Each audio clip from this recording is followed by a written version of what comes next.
b'aw fo k'aw waleɲuman dɔn dan tɛ foli min na k'a fɔ ko aw bisimila an ka jamukan manikɛ na n'o ye Mifa Sport ye. Mifa Sport ye jamukan ye mun bɛ an ka farikolo ɲɛnajɛ kibaruyaw bɛɛ fara ɲɔgɔn kan.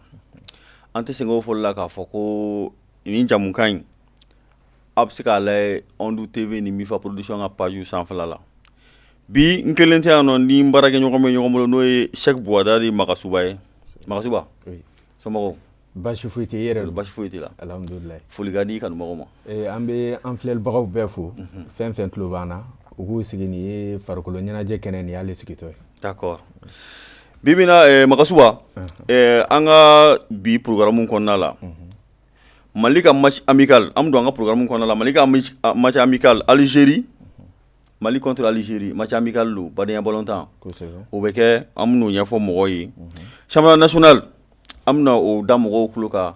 N'o bɔra an bɛ taa handball la handball équipe fila tun bɔra. Cadre ni junior an bɛ n'o kunnafoniya da mɔgɔw kan. N'o bɔra yen nɔ an bɛ sɔrɔ ka Ligue des champions résultats na a classement da mɔgɔw tulo kan ani kunnafoni misɛnnin caman minnu mana sɔrɔ an bolo kɔrɔ. N'Ala sɔnna ma an bɛ don an ka kunnafoni kɔnɔna la. An bɛ taga match amical la. Ko lisiw bɔra. Lisiw bɔra. Dege karamɔgɔ n'o ye Eric Shell a ye lisiw bɔ kunu. Lisiw dira kunu tileganfɛla la. Ouais. Magasuba match amical Mali Algérie a lisiw bɛ min yɛrɛ bolokɔrɔ yan nɔ. An bɛ taa jɔkɔlɔsibaw la n'o ye Ibrahim B Munkoro ye. Ale bɛ tout puissant Mazembe la. O tɛ? O don. N'an bɔra yen nɔ an bɛ taa Ismaël Jawara ale bɛ Malmo la. Maintenant Jigi Jara ale bɛ Young Africa. Young Africa la Tanzanie. Tanzanie. N'o bɔra yen an bɛ taa défenseurs la. Donc o kɔrɔ jɔkɔlɔsiba saba de taara. Saba ye jɔkɔlɔsiba saba ta. Donc n'an bɔra yen an bɛ taa défenseurs la. Amari Traoré ale bɛ Stade Rennais la. Faransi. Maintenant Amadou Fofana ale bɛ Amiens na. Kosɛbɛ. O tɛ? Kiki Kuyate ale bɛ FC Metz la. Falaye Sako ale bɛ Montpellier la. Amadou Dante ale bɛ u kɔni tɔgɔ ye de ko Startun Gaz wa. Startun Gaz. O don. Donc n'an bɔra yen an bɛ sɔrɔ ka taa Masajo Aidara ale bɛ Lens la. Racing Club de Lens Faransi. Kosɛbɛ. Olu bɛɛ bɛ Faransi la. Kosɛbɛ. Dawuda Gindo ale bɛ Senegal la. Senegal. N bɛ se a fɔcogo la kɔni. O don. Jaje Samaseku ale bɛ Olympiakos la. Lassana Coulibaly n'u ye camancɛmaw ye. Camancɛmaw. O tɛ? Camancɛmaw an bɛ taa Lassana Jaje Samaseku ale bɛ Olympiakos la. Lassana Coulibaly ale bɛ Salernitana ale bɛ yɔrɔ jumɛn Italie. Kosɛbɛ. Donc n'an bɔra Amadou Haidara ale bɛ Leipzig la. O tɛ? Cheikh O Doucouré ale bɛ Crystal Palace la. Maintenant Kamori Doumbia ale bɛ Stade Reims la. Boubacar Traoré ale bɛ Wolverhampton Angleterre. Tɔgɔ ka gɛlɛn. Kosɛbɛ. N'an bɔra yen nɔ an bɛ taga Fadi S Kulubali ale mɔgɔ kura yɛrɛ. Mɔgɔ kura don. Yɔrɔ. Ale bɛ Joliba AC la. Ale bɛ Joliba AC la ale b'an yɛrɛ fɛ yen nɔ. O cogo ɲɛna. Donc n'an bɔra yen nɔ an bɛ sɔn ka taa an ka bidonnaw la. Ibrahim Kone ale bɛ Lorient na. Seku Goyita ale bɛ Salzbourg la. Bilal Touré ale bɛ Almeria la. Nene Dorgeles ale bɛ Westerlo la. O tɛ? Donc an bɛ taa Kalifa Kulubali ale bɛ Étoile Rouge Belgique. Belgrade. An bɔra an bɛ sɔn ka taa Aboubacar Diarra ale bɛ West Ham Club la. Ibrahim Diarra ale bɛ Africa Foot la. Ni maa 24 de welelen olu de kan ka na Algérie kunbɛn. Badenya dɔrɔn e bɛ se ka hakilina jumɛn de fɔ nin liste la? Bon nin liste nin an b'a fɔ joueur minnu bɛ sen kan dege karamɔgɔ ye olu de wele. Labɛn don wa date FIFA tɛ. Donc diyagoya tɛ club k'u ka balontannaw labila. O y'a ye soden 2 b'a la. Kulubali ni ale bɛ Joliba AC la. Bon ani atakalanban bɛ yen ni a bɛ Africa Foot la. Simiden don san 17. Awɔ tournant bɔra ka kɛ sisan nɔ fɛn Mauritanie kaw fɛ ni Mali y'a ta. Ale yɛrɛ de kɛra meilleur buteur ye. Donc ale fana welela nin na. D'accord. On ma se ka qualifier Coupe du Monde na. Donc équipe minnu qualifier la Coupe du Monde na olu bɛ labɛn na. Mali ni Algérie an fɛnɛ bɛ na ni labɛn kɛ ka se an ka dolantana minnu bɛ n'u ma se ka éliminatoire ni Coupe du Monde balontanw kɛ. Olu bɛ se ka sen sɔrɔ cogo min na. Ni ye Abubakar Traoré Wolverhampton ni y'ale ka weleliko fɔlɔ ye équipe kɔnɔna na. Cɛmancɛ maa don. Hali an ye dɔgɔkun yɛrɛ kɔnɔ u ka tournant dɔ bɛ n'a bɛ fɔ o ma ko Karaba a bɛ ka kɛ Angleterre Carabao Coupe. A bɔra ka cilo ɲumanba don o la. Donc ale fɛnɛ welela nin na ni y'a ka weliko fɔlɔ ye entraîneur fɛ. O togo ɲana et puis o kibaruya diyara n ye kosɛbɛ n'Ala sɔnna ma mɔgɔw na u ka tataw sɔrɔ o la. Kosɛbɛ. Donc an bɛ bɔ yen nɔ an bɛ taga championnat national la. Kosɛbɛ. Championnat national il paraît que k'a kuma caman bɛ yen nɔ dɛ. Championnat national du Mali ni a bɛ fɔ ko Ligue 1 ale tile filanan o jaabiw ani dolantan fila bɛ o ma se ka kɛ olu programme b'an bolo kɔrɔ. N'i y'a jateminɛ tile filanan jaabiw la USFAS ale ye sebaya sɔrɔ AS Police ka 1 ni Kanangolo o tɛ finitigiw yɛrɛ dama ka kɛlɛ ye. O kɔfɛ USC Kita ale ye FC Binka ci 1 ni Kanangolo. Yelen ale cira mun ye COB fɛ 2 ani 1. LCBA Bakarijan fɛnɛ tagamara ka bɔ fo Segu kana sebaya sɔrɔ ale ka 1 ni Kanangolo. Stade Malien de Bamako ASCO y'ale ci 1 ni Kanangolo. 11 créateurs ye sebaya sɔrɔ AS Black Star kan 1 ani Kanangolo. Donc mun ye araba ni ale kan ka bɛn novembre kalo tile 23 ma nɛgɛ kaɲɛ 16 stade Omnisport Modibo Keita la Joliba AC bɛ AFE bisimila. Donc mun ye Bugunikaw ka stade municipal la US Buguni ale bɛ AS Real bisimila. Voilà nin dolantan filaw kɛra kɔfɛ dolantan ye ka sababuya kɛ Joliba ni Real tun bɛ ka Mali jɔyɔrɔ fa compétition africaine na n'o ye tour de cadrage ka bɔ pour que équipe minnu bɛ qualifier coupe CAF la o tɔnw bɛ bɔ cogo min na. Donc o de y'a to nin dolantan ninnu olu kɛra kɔfɛ dolantanw ye. Kosɛbɛ n'i ye classement lajɛ ASCO bɛ jɔyɔrɔ fɔlɔ la kuru 6 b'a bolo. AS Bakarijan bɛ tugu ale la kuru 6. AFE bɛna jɔyɔrɔ 3nan na kuru 3. Jɔyɔrɔ 4nan o bɛ ISC Kita bolo kuru 3 b'ale fɛnɛ bolo. Mun ye Buguni fo ka se FC Binka USFAS AS Police COB 11 créateurs olu bɛ na fo jɔyɔrɔ 10 ɲɔgɔnna na kuru 3 b'olu bɛɛ bolo. AS Black Star ale bɛ na jɔyɔrɔ 11 na kuru fu b'a bolo. Yelen jɔyɔrɔ 12 na kuru fu. Mun ye Stade Malien de Bamako ale bɛ na jɔyɔrɔ 13 na bɔko 2 a ye ciko 2 kɛ kuru fu b'a bolo. O kɔfɛ jɔyɔrɔ 14 na o bɛ LC b'a bolo kuru fu b'ale fɛnɛ bolo.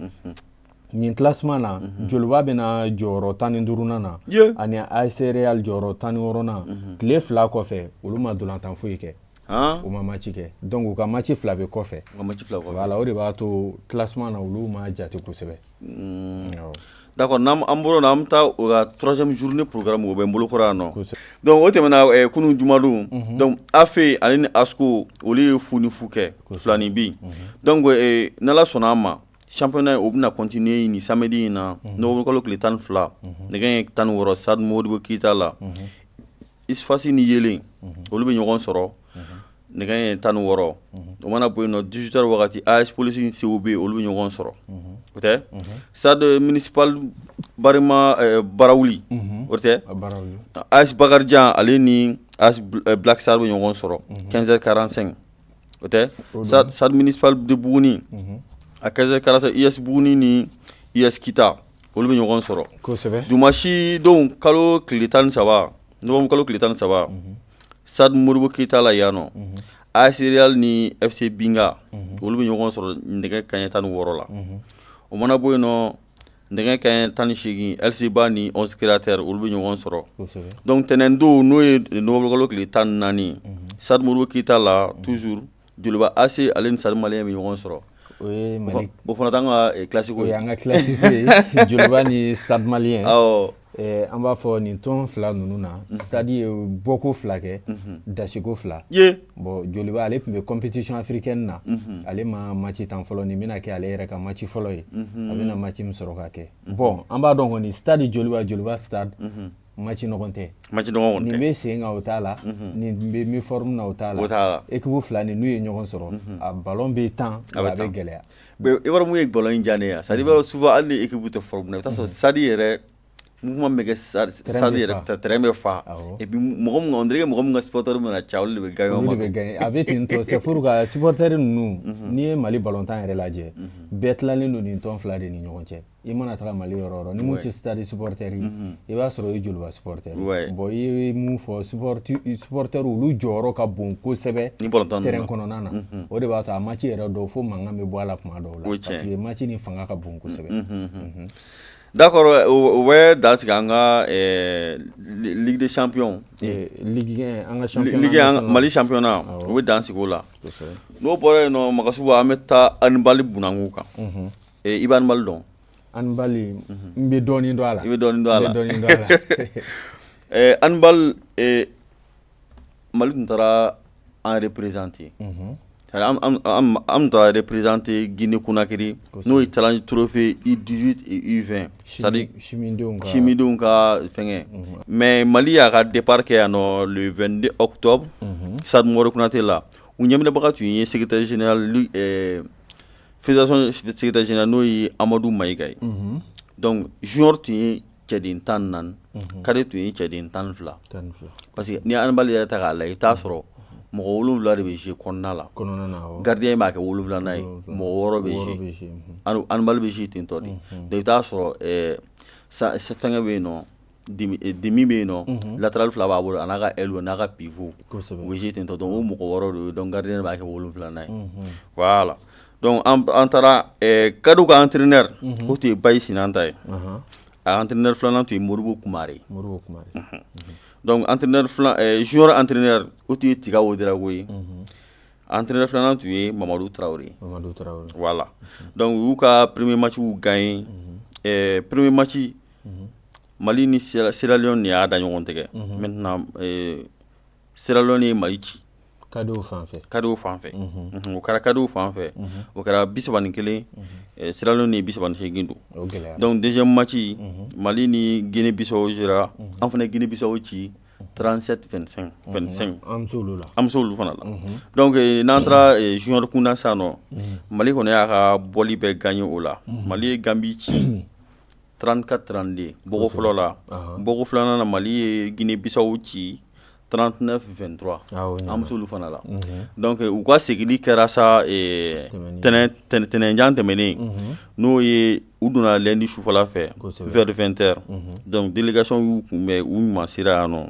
donc n'o an ka fédération président n'o ye commissaire lieutenant colonel Cheikh Mohamadu Sherif Tunkara ale y'u kunbɛn k'u bisimila ka ɲa parce que u ye baara ɲɛnamaba kɛ n'i y'a ta k'a jateminɛ an ka juniorw ye kɛra 3e ye cadeau ye kɛra 5e ye donc an ye dɔ kɛ voilà o de kibaruya tun bɛ yen nɔ ka da an bolo ka da mɔgɔw tulo kan voilà donc n'an bɔra yen nɔ sisan an bɛ taga Coupe CAF o b'i bolo o bɛ n bolo kɔrɔ yan d'accord Coupe CAF an b'a fɔ ale baraji ballontan tun bɛ ka kɛ équipe minnu éliminera ka bɔ Ligue africaine na olu bɛ na équipe minnu bɛ Coupe CAF la donc tirage bɛ k'olu ni ɲɔgɔn cɛ o ballontan kɔmaseginw na an b'a fɔ mun ye Marumo Gala FC ale ye Ali Tripoli ci 3-0 Lipopo ale ni RC Kajogo bana 1 kanangolo CS Sfaxien ale ye ASCO ci ale ni ASCO dɛsɛra ɲɔgɔn na 0-0 Diable Noir ale ye sebaya sɔrɔ La Passe FC ka 4-2 o kɔfɛ mun ye Alcadar Sportif Club ale ni Plateau United FC o bana 3-0 ka taga Alcadar kanu na mun ye Gagnoa ASEC mara ka taga sebaya sɔrɔ ale ka 3-2 Futur FC ale fɛnɛ cira Primero do Agosto fɛ 3-2 mun ye Real de Bamako ale ye bɛɛ kunna wolo a ye sebaya ɲuman sɔrɔ Royal Leopard FC kan 3-1 donc o kɔfɛ club africain ale fɛnɛ cira Young African fɛ 1 kanangolo Royal Armée FC ale cira mun ye TP Mazembe fɛ 1 kanangolo Pyramide Association Sportive Nationale de la Niger an b'a fɔ ale ni Pyramide ye ɲɔgɔn sɔrɔ o bana 3-0 ka taga Pyramide kanu na USM Alger ale ye Captain City ci 1 kanangolo mun ye DCMP Imama ale ni Flambeau tun bɛ ɲɔgɔn na, Flambeau du Centre o banna 2-1 mun ye RS Berkane ale ni Monastir dɛsɛra ɲɔgɔn na fu ni fu. Fardi Araba ale ye sebaya sɔrɔ Mali ka cɛ filanan kan n'o ye Joliba Ase o banna 4 kanangolo mun ye Al Nassr Benghazi ale ni River United olu dɛsɛra ɲɔgɔn na 1-1.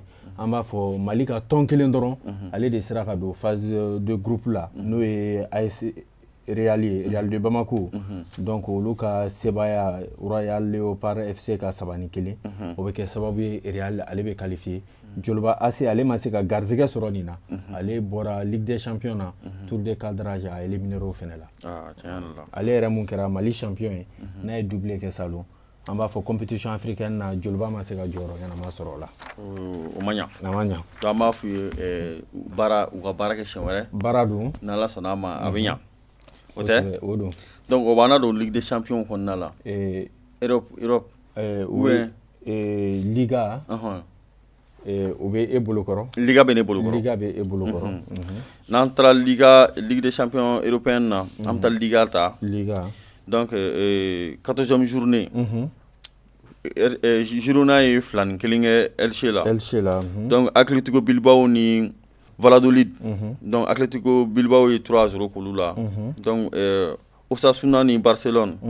Barça ye 2-1 kɛ olu la. Kosɛbɛ. Donc Almeria ni Getafe. Almeria ye 1 kalangolo kɛ Getafe la. Kosɛbɛ. Donc Séville ye Real Sociedad olu ye 2-1 kɛ Séville la. Donc Espagne Barcelone ale ni Villarreal tun bɛ ɲɔgɔn na, Villarreal ye 1 kalangolo k'olu la. Kosɛbɛ. Real Maroc de tɛ.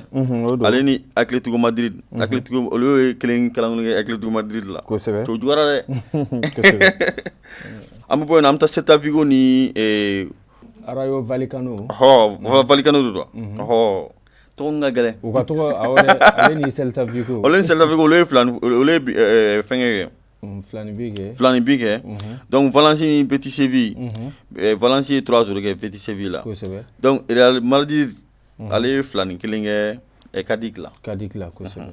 Donc n'an taara u ka classement kɔnɔna la, n'i y'a ta ka jateminɛ Barça ye kuru 37 sɔrɔ. Real bɛ da o kan n'o ye kuru 35 de ye. Donc Real Sociedad ale bɛ yɛlɛ o la kuru 26. Kosɛbɛ. Atletico Bilbao ale bɛna kuru 24. Kosɛbɛ. Donc mɔgɔ minnu yɛrɛ bɛ jigin u ma kosɛbɛ. Ni ye les 4 premiers. Donc mɔgɔ minnu bɛ jigin yɛrɛ bolo yɛrɛ kan. O ye Séville ye. Ale ye kuru 11. Cadiz ye kuru 11. Elche ye kuru 4. Kuru 4 kosɛbɛ. Donc n'an taara la an bɛ taa u ka bitɛriw. O b'an fɛ yen nɔ. O b'an fɛ. O y'an ka maa ye. Lewandowski. Kosɛbɛ. Bi 13 de b'a bolo. Donc n'an bɔra yen nɔ, Borja Iglesias. Bi 8 b'ale bolo. Ale ye Betis Séville la. Kosɛbɛ. Kori. Donc Veta Nurgi. Ale bɛ Mallorca la. 8 bi b'ale bolo. Kosɛbɛ. Donc n'an bɔra yen nɔ, an bɛ taga 4e. Ale Yago Aspa. O tɛ? Ale bɛ Celta Vigo la. Bi 7 b'ale bolo. Kosɛbɛ. Donc mɔgɔ minnu ye pasi ɲɛnamaw kɛ, Miguel Merino ale ye 6 passes kɛ, ale bɛ Real Sociedad la. Kosɛbɛ. Donc on an ka maa Ousmane Dembélé ale ye 5 passes kɛ. Kosɛbɛ. Donc nin kibaruya de tun b'an bolo ka da mɔgɔw tulo kan. Mun ye championnat européen ye.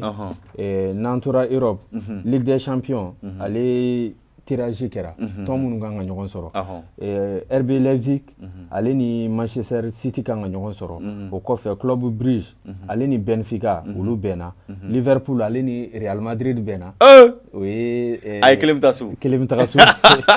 O kɔfɛ Milan AC ale ni Tottenham olu fɛnɛ bɛnna. Mun ye Eintracht Francfort ale ni Napoli bɛnna. Borussia Dortmund ale bɛ Chelsea bisimila. Inter de Milan ale ni FC Porto bɛnna. Mun ye Paris Saint-Germain ale ni Bayern de Munich bɛnna. Bon o ye Ligue des Champions taw ye. Donc o kɔfɛ an b'a fɔ tirage fɛnɛ kɛra n'o ye Europa League. Yɔrɔ anw ma se ka ligue sɔrɔ, an tagara alamisa na n'o ye Barça ye. Bon o tirage la le grand FC Barcelone ale ni Manchester United bɛnna. Olu bɛ ɲɔgɔn sɔrɔ. Juventus ale ni Nati bɛ ɲɔgɔn sɔrɔ Sporting ale ni Midtjylland olu bɛ ɲɔgɔn sɔrɔ Shakhtar Donetsk ale ni Rennes bɛ ɲɔgɔn sɔrɔ Ajax ale ni Berlin bɛ ɲɔgɔn sɔrɔ mun ye Bayer Leverkusen ale ni AS Monaco bɛ ɲɔgɔn sɔrɔ Séville ni PSV Eindhoven bɛ ɲɔgɔn sɔrɔ a bɛ kuncɛ mun ye Red Bull Salzburg ale ni AS Roma bɛ ɲɔgɔn sɔrɔ.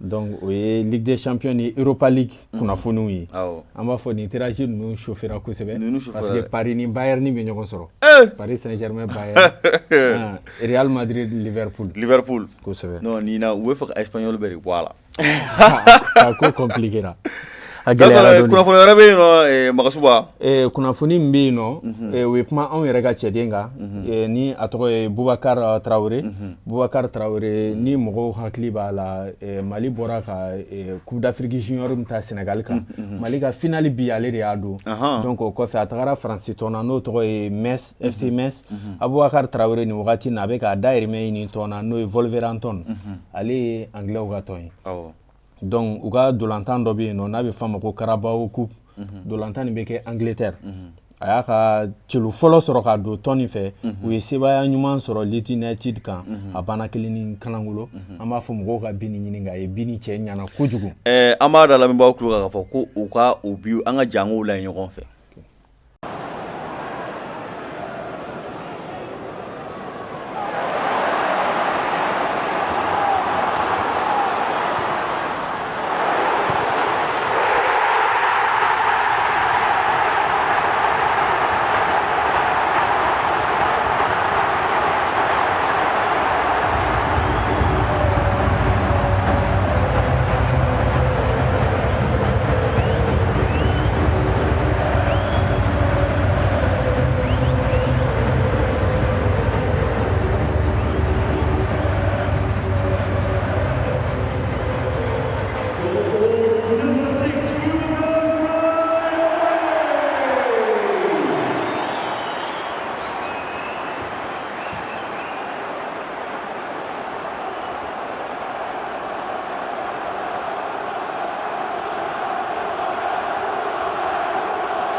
D'accord Magasuba an yɛrɛ bɔra sa an ye bɔra ka celu ye celu kɛra celu ɲɛnamaba et puis celu in tilala ka kɛ meilleur biri a jateminɛra ni semaine biw yɛrɛ lajɛ Europe kɔnɔ an b'a fɔ a ka Bini cɛ ɲana kosɛbɛ bon coupe ni yɛrɛ tɔw la an b'a fɔ jaabi dɔw bɛ Arsenal Brighton y'ale ci 3-1 Manchester City ale ye Chelsea ci 2-0 Liverpool an b'a fɔ ale ni Derby County dɛsɛra ɲɔgɔn na 0-0 nka Ngoyi na n'o ye penalty tan ye Liverpool ye sebaya sɔrɔ ka 3-2 Manchester United ale ye sebaya ɲuman sɔrɔ Aston Villa kan 4-2 donc o 8e de finale dolantan olu bɛna labɛn ni Coupe du Monde banna sabula ni semaine dolantanw banna Europe ballontanw bɛɛ bɛ jɔ fo ka Coupe du Monde daminɛ n'ale yɛrɛ kan ka daminɛ dimanche nata novembre kalo tile 20 ma n'o banna championnat ni ligue ni fɛn tɔw u bɛɛ bɛ segin ka na n'Ala sɔnna ma donc an b'a fɔ ne tɛ dansigi an ka kunnafoni ni an ka kunnafoni laban foli ka b'i bolo ka ɲɛsin lamɛnbaaw ma an bɛ bɛɛ fo